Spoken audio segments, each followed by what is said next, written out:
Испания 20 лет охотилась за этими людьми. Интерпол, спецназ, вертолеты, виллы на Майорке. Не помогло ничего. А потом в июне 2026 года в Санкт-Петербурге произошло то, чего не смог добиться сам Бальтасар Гарсон. Человек, между прочим, который однажды арестовал Пиночета.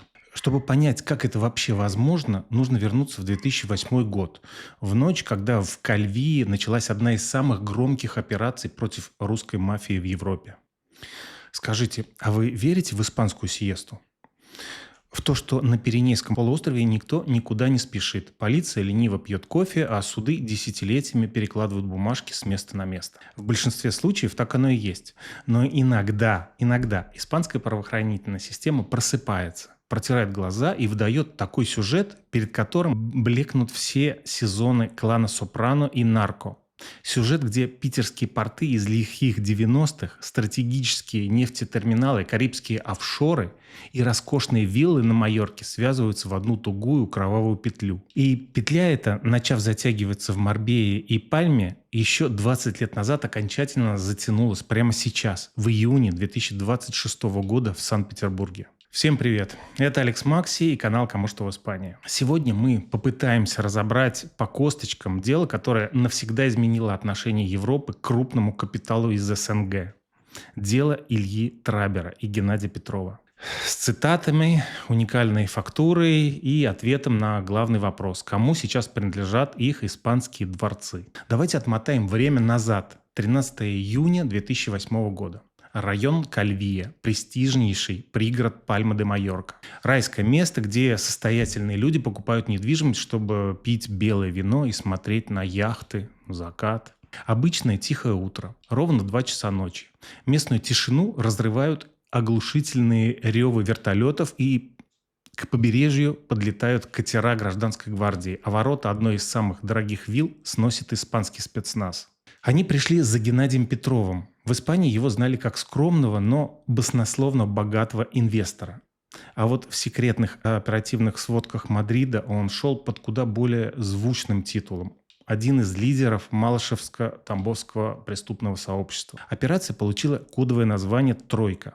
И то, как проводился этот штурм, до сих пор заставляет содрогаться адвокатов по обе стороны океана. Европейская толерантность и уважение к частной жизни в ту ночь взяли паузу. Спецназовцы ворвались в спальню, где Геннадий Петров и его жена Елена спали, извините за подробности, абсолютно голыми. Испанские оперативники в течение 4 часов держали супругов в таком виде на полу, запрещая одеться, и жестоко допрашивали, требуя выдать склады оружия, которых, к слову сказать, на вилле так и не нашли. Больше того, силовики подняли с кровати их 11-летнюю дочь, заставив ребенка наблюдать за унижением родителей.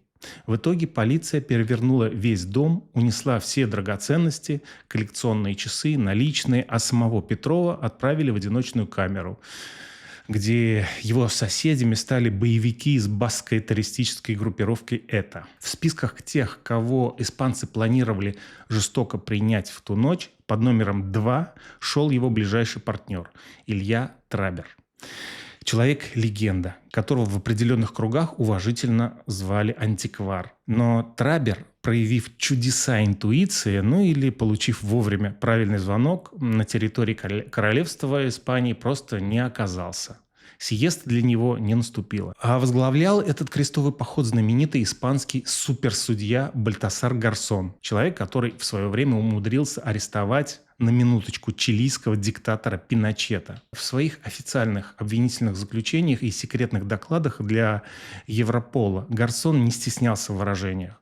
Он выстраивал глобальную теорию, которая по-настоящему пугала Мадрид и Брюссель. Вот цитата Гарсона из официального протокола Национальной судебной коллегии. Он говорил так. «Мы имеем дело не просто с бандой налетчиков. Преступное сообщество Геннадия Петрова и Ильи Трабера добилось в Испании полной оперативной автономии. Они создали параллельную экономическую структуру, которая способна интегрироваться в легальный бизнес, использовать офшорные инструменты высочайшего уровня и фактически подменять с собой государственные институты контроля. Гарсон настаивал, Испания для них это не просто сейф, где лежат деньги, это полноценная штаб-квартира. По его версии, Трабер и Петров выстроили циничную систему, в которой испанские адвокаты, нотариусы и подставные управляющие за щедрые гонорары добровольно закрывали глаза на происхождение миллионов из Санкт-Петербурга. По подсчетам Гарсона, только через первичную сеть фирм-однодневок на Майорке и Коста-дель-Соль было отмыто более 50 миллионов евро.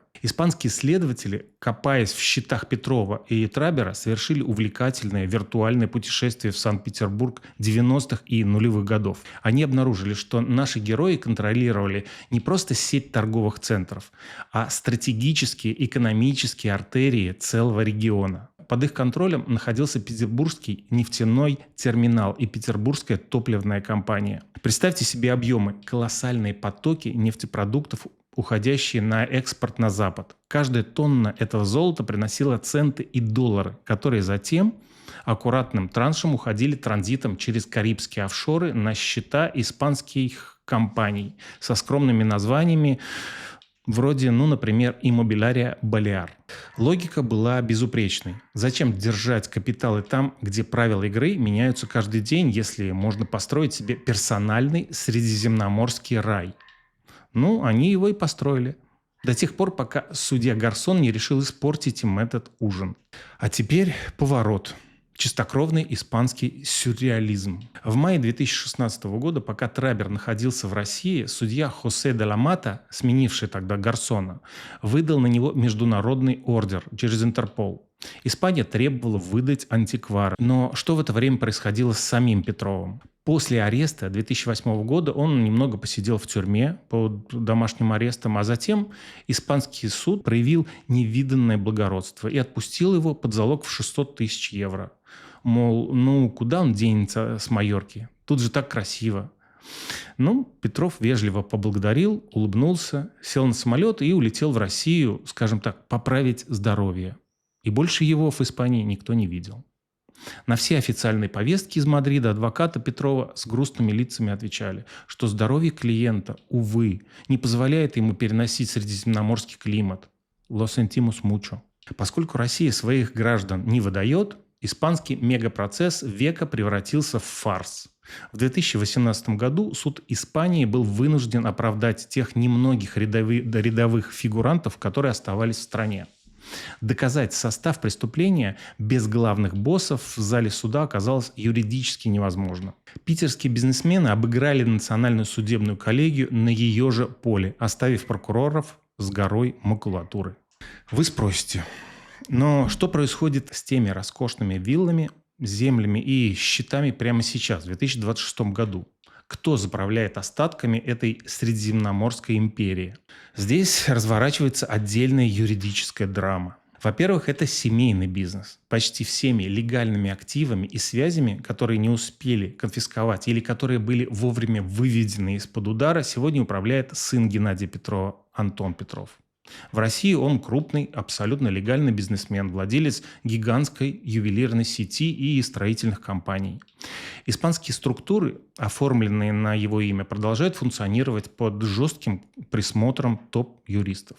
Во-вторых, это органы ОРГА – Oficina de Recuperación y Gestión de Activos. Те виллы и банковские счета, которые попали под глухую блокировку, сегодня находятся под управлением Государственного испанского офиса по управлению и возврату активов. Знаете, что делает это ведомство? Оно сдает конфискованную элитную недвижимость в аренду, и вырученные деньги капают на счета Министерства юстиции Испании, пока идут вечные судебные тяжбы. В-третьих, это испанские ликвидаторы. Большинство фирм Петрова и Трабера сейчас находятся в стадии вялотекущего банкротства. Ими управляют назначенные судом испанские администраторы, администрадores concursales. Они по кусочкам распродают остатки земли на Майорке, чтобы покрыть колоссальные штрафы, которые выписало испанское налоговое управление Асьенда за неуплату налогов за недвижимость за все прошлые годы. То есть, пока боссы в России, испанское государство пытается хоть как-то компенсировать свои расходы на вертолеты и спецназ.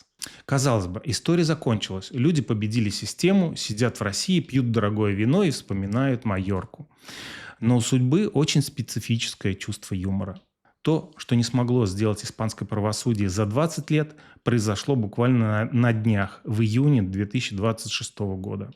В Санкт-Петербурге и Москве, как вы, наверное, уже знаете, развернулась масштабная силовая операция. Илья Трабер, тот самый неуловимый антиквар, которого так и не дождались в Мадриде, был официально задержан и арестован Басманным судом Москвы.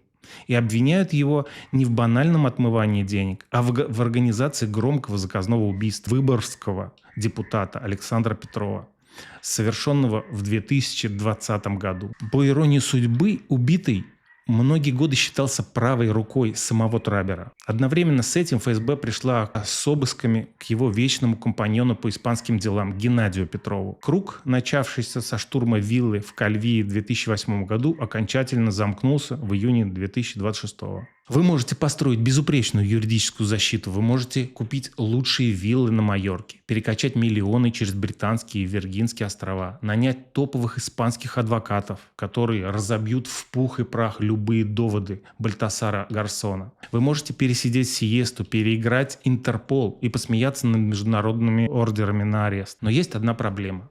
Прошлое невозможно отмыть так же легко, как евро через испанские отели. Если вы пустили корни в специфическом бизнесе 30-летней давности, эти корни рано или поздно прорастут через самый дорогой испанский мрамор на вашей средиземноморской вилле. Испания была для этих людей красивой декорацией, безопасным рестораном, где они планировали провести безбедную старость. Но счета за этот ужин в итоге пришлось оплачивать на родине. И цена оказалась куда выше, чем любые штрафы испанской асьенды. Что вы думаете об этом финале? Пишите в комментариях. Стоило ли бежать от испанского правосудия, чтобы получить такой итог в 2026 году? Ставьте лайк, подписывайтесь на канал «Кому что в Испании». Здесь мы ищем логику там, где ее пытаются скрыть за красивыми отчетами. С вами был Алекс Макси. До встречи.